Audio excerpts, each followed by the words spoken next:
देखो सबसे पहले ये क्या है, एक बैंक स्टेटमेंट है। इस बैंक स्टेटमेंट में यहाँ दे रखा है कि आपको क्या करना है। यहाँ पे सबसे पहले एक आपको कंपनी क्रिएट करनी है साक्षी ट्रेडर्स के नाम से, जिसका पहले से कंपनी डेटा है। उस डेटा को आपको क्या करना होगा, यहाँ पे ऐड करना होगा। कहाँ पे, टेली के अंदर आपको इसकी नाम से कंपनी बना के, और ये बैंक की डिटेल फिल करनी होगी, कौन सा एड्रेस है, क्या है, सारी चीजें डिटेल। तो इसके लिए क्या करते हैं, हम इसको अपडेट करते हैं। जैसे इसमें सबसे पहले अपन कंपनी बना लेते हैं। तो कंपनी अपन ने एक तरफ साइड में लिया और इसको कंटिन्यू कर लेते हैं। जैसे एक मिनट।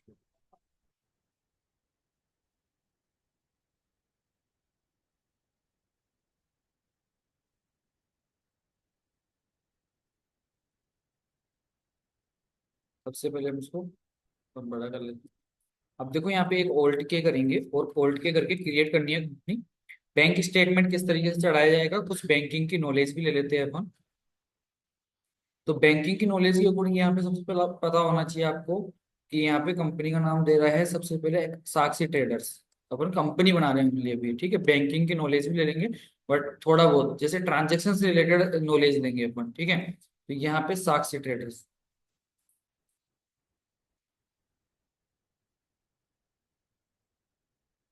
साक्षी ट्रेडर्स, और यहाँ पे एड्रेस दे रखा है आपको ये।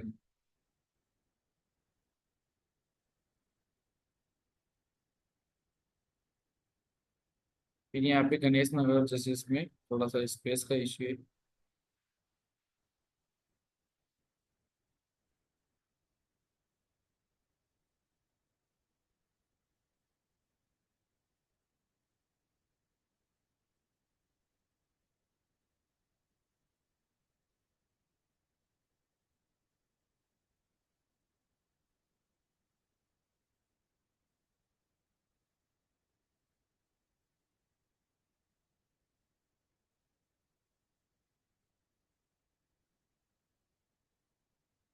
इसको हम क्या कर लेते हैं, खुद से मेंशन कर लेते हैं। तो गणेश नगर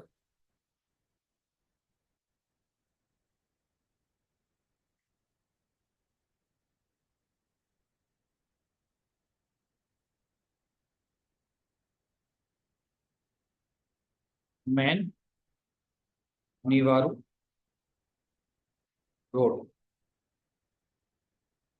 ठीक है। मैन निवारू रोड ले लिया आपने। फिर उसके बाद में क्या करना है आपको, उसके बाद में आपको यहाँ पे मेंशन करना है कि ये है कहाँ पे, ये जोरवाड़ा। जितना दे रखा है इसमें डेटा उतना ही लिखना है। राजस्थान हमने मेंशन कर दिया। पिन कोड वगैरह दे नहीं रखा है इसमें, फिर भी हम लिख देते हैं कि ये 30 20 12 ये का कोड है। एंड टेलीफोन वगैरह सब कुछ मेंशन कर देंगे। बाकी यहाँ पे बैंक स्टेटमेंट की डेट लिख देंगे। यहाँ पे ये जो डेटा है वो 1 अप्रैल, सॉरी 1 फरवरी 2023 का है। बट डेट के अकॉर्डिंग देखा जाए तो अपन ये भी रख लेते हैं, बट अपन एक बार सीख रहे हैं तो इसलिए ऐसा रख सकते हैं अपन। एंटर करेंगे, एंटर करने के बाद में आगे बढ़ते हैं।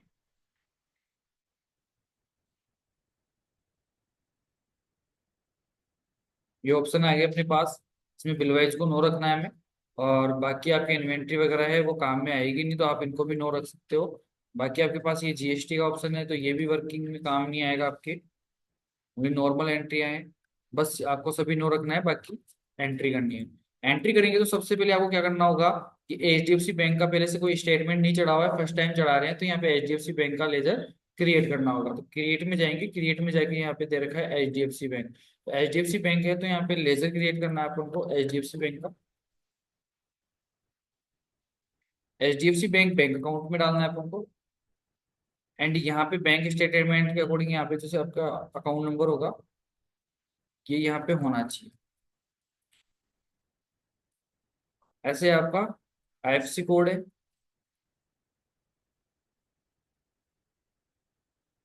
जो चीज इसके अंदर आपको दे रखा है वो चीज मेंशन कर देनी है, बाकी नहीं दे रखी उसको छोड़ देना है।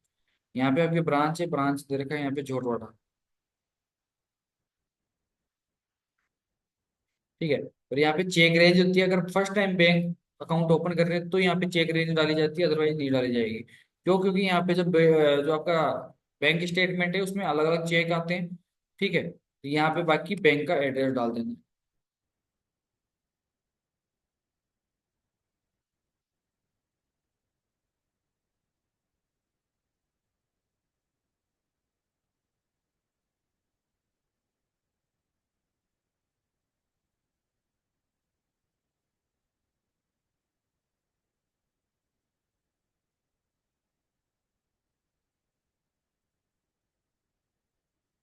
ठीक है, यहाँ पे राजस्थान और कंट्री और वही कोड 30 20 12 यहाँ पे डाल दिया। अब यहाँ पे ओपनिंग बैलेंस डालना है। देखो किसी में तो दे रखा होता है ओपनिंग बैलेंस, किसी में नहीं दे रखा होता। तो ये एक बैंक स्टेटमेंट है जिसके अंदर दे रखा है यहाँ पे आपको ओपनिंग बैलेंस। ओपनिंग बैलेंस यहाँ पे दे रखा है, ठीक है, तो ये मेंशन कर देंगे अपन 17,359। अदरवाइज नहीं दे रखा होता तो क्या करते हैं, नहीं दे रखा होता तो अपन फर्स्ट पेज पे चलते हैं। फर्स्ट पेज पे जाने के बाद में यहाँ पे एक अमाउंट दे रखा है। इस अमाउंट में क्या करना है, इस अमाउंट को आपको क्या कर देना है, लेस कर देना है। क्यों, क्योंकि ये आ रहा है आपके पास, तो ये लेस करने के बाद ही अमाउंट बचेगा। ठीक है, कंट्रोल एन करते हैं और आपका यहाँ पे है अमाउंट 16,423। तो 16,423 एक बार नेगेटिव आएगा, क्यों, क्योंकि मैंने छोटी संख्या को पहले ले लिया है। 33,782, 82.53। यहाँ पे 17,359.53 ही आया। ठीक है, ये इस तरीके से आपके पास क्या आ जाएगा, ओपनिंग बैलेंस। ओपनिंग बैलेंस आ गया आपके पास।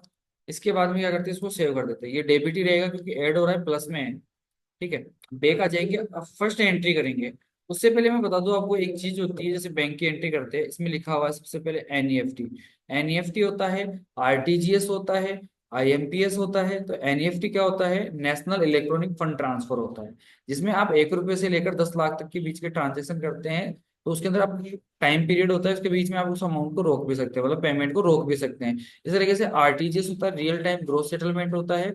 उसके अंदर क्या होता है, रियल टाइम ग्रोस सेटलमेंट में, रियल टाइम ग्रोस सेटलमेंट में हो गया आपके पास, अगर बात करें तो आप एक समय में 2 लाख रुपए से ऊपर के ही ट्रांजेक्शन क्या कर सकते हैं, तुरंत कर सकते हैं। और उससे नीचे नहीं कर सकते। उसके लिए आपके पास होना चाहिए क्या, 2 लाख से ऊपर के ट्रांजेक्शन। उसके नीचे के लिए आपके होते हैं 1 रुपए से लेकर 10 लाख तक के बीच के होते हैं आपके पास एनईएफटी में।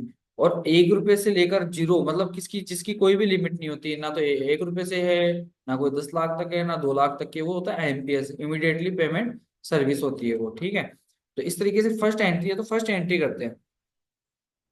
सबसे पहले दे रखा है फूड क्राफ्ट, ये एक कंपनी है। ठीक है, इस कंपनी की एंट्री होगी। तो यहाँ पे अपन को क्या करना है, पेमेंट करना है, रिसीव करना है। अपन को रिसीव करना है, रिसीव हो रहा है, क्रेडिट हो रहा है। ये पार्टी क्या हो रही है, क्रेडिट हो रही है, यहाँ पे मेंशन है। ठीक है, तो रिसिप्ट में हम जाएंगे और ऑल्ट सी करेंगे और आपको फूड क्राफ्ट के नाम की एक क्या बनाना लेनी है, लेजर बना लेनी है।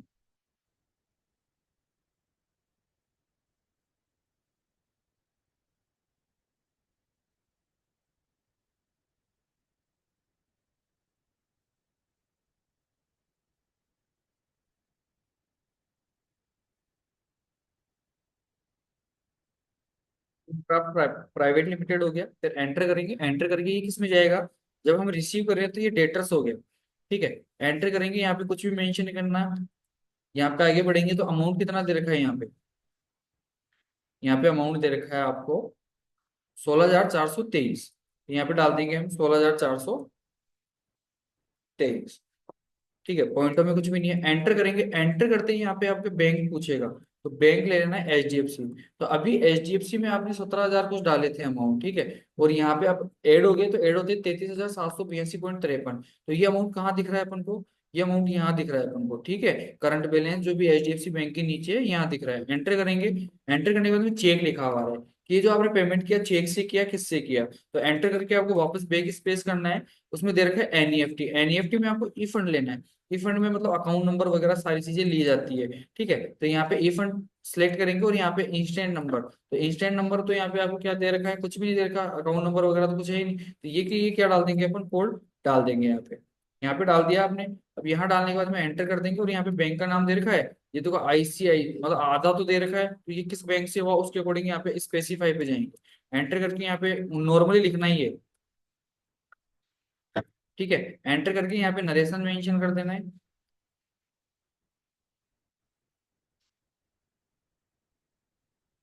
स्पेस करके, और ये भी नरेशन मेंशन कर देना। जो भी नरेशन है यही कहलाता है आपका नरेशन। उसको पेस्ट कर देंगे और एंटर करके इसको सेव कर देंगे। इस तरीके से आपको एंट्री करनी है। ठीक है, तो और एंट्री कर लेते हैं अपन 5 7। फिर यहाँ पे आ गया आपके पास 881 रुपये का। और ये है क्या, फ्लिपकार्ट की एंट्री। तो ये भी क्या हो रही है, आपको रिसीव ही हो रही है।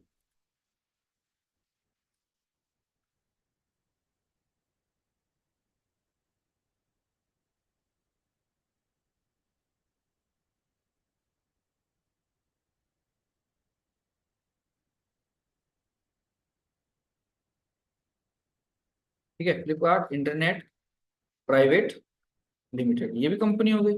इसके अंदर भी आपके डेटर से आएगा, सेव कर देना है, और यहाँ पे अमाउंट दे रखा है 881.02।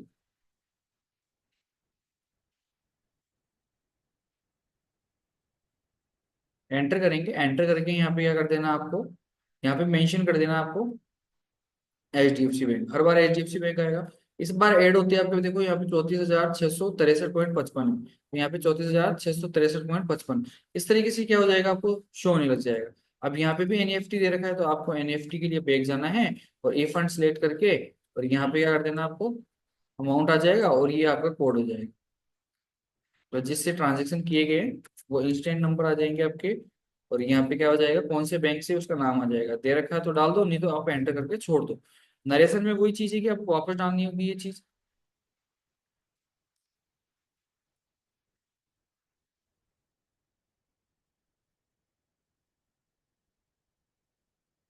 इस तरीके से हम डाल देंगे पूरा, फिर 00 244 से 00 244 ऐसे मेंशन कर देंगे नरेशन। एंटर कर देंगे, एंटर करने के बाद में सेव हो गई। इसी तरीके से आगे एंट्रियां करते रहेंगे, तो इनको तो आपको मैच करना है, ठीक है, बट मैं तो आपको समझा रहा हूँ कि क्या क्या होता है। तो ये एंट्री हो गई, और आपके पास यहाँ पे, ठीक है, ये एंट्री हो गई। इसके बाद में क्या है, यहाँ पे आपके पास 24,285 रुपये की एंट्री दे रखी है, तो 2,485 की है। तो यहाँ पे क्या करना है, वापस से आपको देखना होगा कि ये एंट्री किसकी हो रही है, आसियाना मेंटेनेंस सर्विस की। ओल्ड सी क्या, डोल्बी आसिया मेंटेनेंस,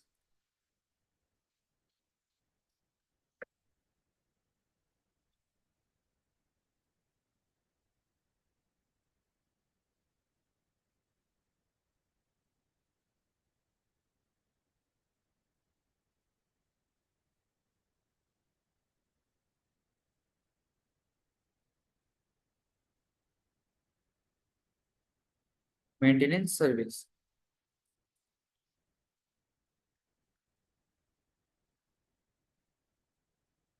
ठीक है, एंटर प्रेस कर देंगे, और यहाँ पे ये भी लेटर्स में जाएगा। अमाउंट दे रखा है इसका 24,285। ठीक है, कोई पॉइंटों में नहीं है। एंटर करेंगे, वापस से बैंक मेंशन करेंगे, एंटर करेंगे, तो यहाँ पे ये आ गया। अब यहाँ पे दे रखा है आपको 58,948.55, तो यहाँ पे आपके पास भी 58,948.55 आ गया। एंटर करेंगे, वापस से चेक आ रहा है, पर यहाँ पे दे नहीं रखा कुछ। तो फंड तो ट्रांसफर है, पर किससे पता नहीं है, तो अदर कर देंगे। अदर करके यहाँ पे इसका कोड तो डाल देंगे जो भी दे रखा है। ठीक है, ये नहीं, ये दे रखा है सर, यहाँ पे इसको यहाँ पे मेंशन कर देंगे। मेंशन करके यहाँ पे एंटर करके, और बैंक का नाम नहीं दे रखा है, तो एंटर करके इसको भी सेव कर देंगे। ठीक है, सेव करने के बाद में यहाँ पे आपको पता है कि क्या करना है, नरेशन डालना है।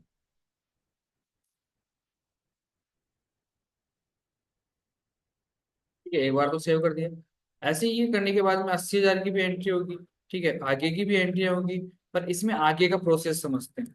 आगे का प्रोसेस कैसे, कि आप एंट्री तो इसी तरीके से करते जाएंगे, पेमेंट और रिसिप्ट। जैसे दो एंट्री और कर लेते हैं हम। यहाँ पे देखा अग्रवाल डिपार्टमेंटल स्टोर।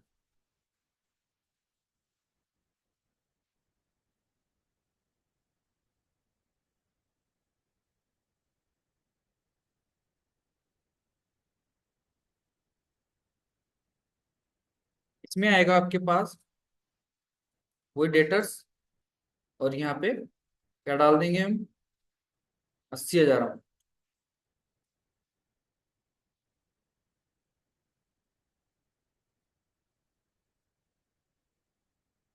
कुछ भी नहीं दे रखा, यहाँ पे भी आपको अदर लेना है, चेक नहीं है, चेक नंबर मांगता है आपसे। ठीक है, यहाँ पे भी कोड आधे, मतलब लास्ट के कोड दे रखे हैं, यहाँ पे पूरे कोड दे रखे हैं, क्योंकि यहाँ पे आधे कोड है। ठीक है, बैंक का कोई नाम नहीं है, यहाँ पे वही नरेशन डालना है, आपको पता चलना चाहिए कि कैसे क्या करना है। तो यहाँ पे अपन क्या कर देंगे, कॉपी करके पेस्ट कर दो, या आप लिख दो, एंटर कर देंगे। फिर यहाँ पे 30,000 की एंट्री आई, बट ये क्या हो रहा है, पेमेंट नमो कार पैकेज में। ठीक है, तो यहाँ पे पेमेंट में एंट्री होगी।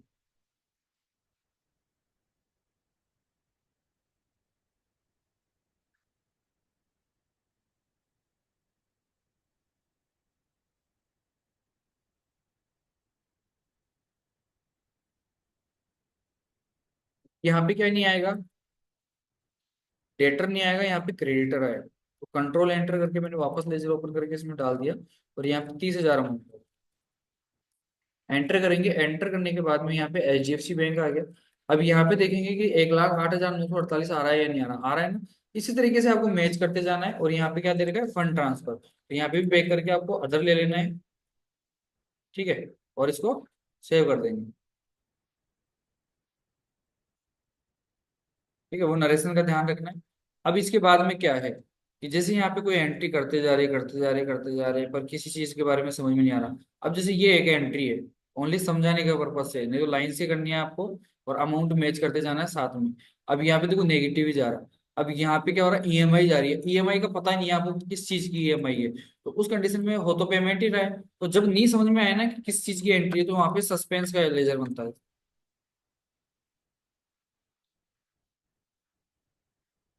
अब सस्पेंस जाता है किसमें, सस्पेंस अकाउंट में ही जाएगा।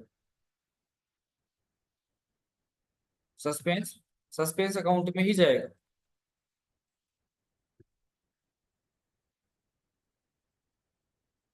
ठीक है, सस्पेंस सस्पेंस अकाउंट का मतलब हो गया कि आप किसी भी प्रकार की एंट्री करते हैं, तो आपको समझ में नहीं आ रही कि किस चीज की EMI है, तो आपने उसके अंदर डाल दिया सस्पेंस अकाउंट। ठीक है, कितने का, 21,678 का। तो 21,678 का, तो यहाँ पे डाल देना आपको बैंक। तो यहाँ पे नेगेटिव क्यों नहीं गया, क्योंकि मैंने बीच की एंट्री नहीं करी, तो वो नेगेटिव जा सकता था। और यहाँ पे किस चीज की एंट्री, किस प्रकार की एंट्री है, यहाँ पे EMI की है, जो चेक से हो रही है। ठीक है, चेक से हो रही है, तो यहाँ पे चेक की रखना है, एंटर कर देंगे। अब यहाँ पे कोई चेक रेंज तो दे नहीं रखी, चेक बुक का नंबर भी नहीं दे रखा, तो इसको खाली छोड़ देंगे अपन। ठीक है, खाली छोड़ के यहाँ पे क्या कर देंगे, यहाँ पे जो भी है आगे एंटर करके नरेशन मेंशन करेंगे। ये का ये नरेशन आपको यहाँ पे मेंशन कर देना है, जिससे आगे हम कंफर्म कर सके कि किस प्रकार की एंट्री थी। और एंटर एंटर करके इसको क्या कर देंगे, सेव कर देंगे। ठीक है, और ऐसे रिसिप्ट की एंट्री भी हो सकती है। ठीक है, तो बैंक स्टेटमेंट इसी तरीके से चढ़ाना है और लास्ट तक मैच करना है। अब बैंक आते हैं, बैंक आके यहाँ पे बैंकिंग का ऑप्शन आता है। बैंकिंग के ऑप्शन में आपको पता होना चाहिए कौन कौन सी चीज कैसे आएगी। चेक प्रिंटिंग है, तो चेक प्रिंटिंग में जाते हैं, तो यहाँ पे देखो सस्पेंस की एंट्री एक है। ठीक है, सस्पेंस की एंट्री एक है, और यहाँ पे चेक की एंट्री एक है। तो मैंने चेक कौन सी एंट्री में सिलेक्ट किया, वो चेक की एंट्री यहाँ दिखाएगा। तो एक ही एंट्री सिलेक्ट की मैंने चेक की, क्योंकि बाकी तो फंड ट्रांसफर की थी, बाकी आपके क्या था, ये फंड ट्रांसफर की थी, इसलिए। और यहाँ पे अपन करते बैक, बैक करते हैं तो cheque print, cheque register. Cheque की एंट्री कितनी है, ओनली एक ही है, जो भी अनरिकॉन्सिलेशन, मतलब एक भी का क्या नहीं हुआ, रिकंसाइल नहीं हुआ आपका। ठीक है, वो वेरीफाई नहीं हुआ कि सही है या गलत है, कि किस डेट को एंट्री होनी चाहिए थी, उसी डेट की एंट्री है या नहीं है। ठीक है, तो यहाँ पे एक ही चेक की एंट्री है, और एंट्री करेंगे तो कोई रेंज नहीं है इसकी चेक की, इसलिए यहाँ पे 1 लिखा हुआ आ गया। वो डेटेड एंट्री वगैरह में क्या है कि किसी प्रकार की कोई डेट एंट्री डाल रखी है आपने, कि पोस्ट आगे वगैरह करनी है आपको, तो उससे रिलेटेड दिखाएगा। डिपॉजिट स्लिप मतलब आपने जितना भी करवाया है बैंक में डिपॉजिट, उससे रिलेटेड एंट्री आती हैं यहाँ पे। तो अभी तो पूरी एंट्री हुई नहीं बैंक से बैंक की। पेमेंट एडवाइस मतलब किसी को पेमेंट किया है, किससे पेमेंट लिया है, वो सारी एंट्री आएगी। ये आता है मेन पार्ट, बैंक रिकॉन्सिलेशन। जैसे बैंक है आपका, उस पर एंटर करेंगे तो यहाँ पे बैंक रिकॉन्सिलेशन। तो इंस्ट्रूमेंट में यहाँ पे आ गया कि बैंक ट्रांसफर है, सेम बैंक ट्रांसफर आ गया, सेम बैंक ट्रांसफर आ गया। ठीक है, अदर अदर आ गया, चेक आ गया। अब जो चेक की एंट्री होती है उसको रिकंसिलेशन करना होता है, कि आपने यहाँ पे, अब आपका एक पार्ट होता है BRS, बैंक रिकंसिलेशन स्टेटमेंट। तो बैंक स्टेटमेंट अलग हो गया, कि बैंक स्टेटमेंट का मतलब हो गया कि इस तरीके से एंट्री चढ़ानी है बस आपको, कि पैसा आया या गया, वो नॉर्मल चीज होती है। आपकी बैंक रिकॉन्सिलेशन होता है कि अपने स्टेटमेंट को, बैंक के स्टेटमेंट को, बैंक अब जो अपनी केस बुक है उससे मैच करवाना होता है। कि जैसे आपने आज कोई मान लो सेल कर दिया, आपने कोई सामान, मोबाइल सेल कर दिया, तो मोबाइल सेल करने के बाद में आज आपके पास पैसा आना था। ठीक है, तो आपको चेक मिल गया उसकी जगह। ठीक है, पैसा आना था उसकी जगह चेक मिल गया मोबाइल सेल करने पे। अब वो चेक क्या करोगे, आप बैंक में लगा रहे हो, मान के चलो कि शाम के 4 बज रहे, तो आपने चेक लगा दिया 4 बजे से पहले। अब वो उसी दिन क्लियर हो जाए, क्या गारंटी नहीं होगा। ठीक है, वो होगा नेक्स्ट डे, या उसके नेक्स्ट 2 डेज बाद में, मान के चलो कि हॉलीडेज वगैरह आ गए तो इस कारण से, तो नेक्स्ट डे क्लियर होगा, मान के चलो। तो नेक्स्ट डे क्लियर हुआ मतलब आपके केस बुक में आज तो पैसा आया ही नहीं ना, पर बैंक में कब आया, उसके दूसरे दिन या तीसरे दिन पैसा आया।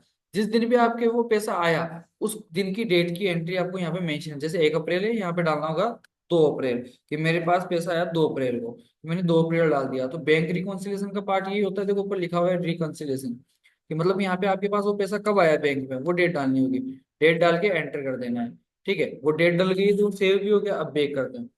बेक करने के बाद में अपन चेक रजिस्टर में चलते हैं, तो यहाँ पे देखो ये अनरिकॉन्सिलेशन की जगह इसमें आ गया रिकॉन्सिल। ठीक है, मतलब यहाँ पे आपका वेरीफाई हो गया है कि हाँ आपने क्या किया है कि जो जिस दिन पैसा आया था उस दिन की डेट यहाँ पे मेंशन कर दी है। या सेम डे में तो सेम डेट है तो सेम डेट डाल दो, या दूसरी डेट है तो दूसरी डेट डाल दो। मतलब चेक की एंट्री को एडजस्ट किया जाता है इस तरीके से। ठीक है, तो ये बैंकिंग स्टेटमेंट का जो पार्ट होता है वो कहलाता है बैंक स्टेटमेंट। और आपके पास बीआरएस अलग चीज होती है, बैंक स्टेटमेंट अलग चीज होती है। बीआरएस बैंक रिकॉन्सिलेशन होता है कि अपने चेक की एंट्री को एडजस्ट किया जा सके। ठीक है, कैश बुक की एंट्री को बैंक के स्टेटमेंट से मिला के। ठीक है, तो ये आपका बैंक स्टेटमेंट का पार्ट था। ठीक है, क्लियर है।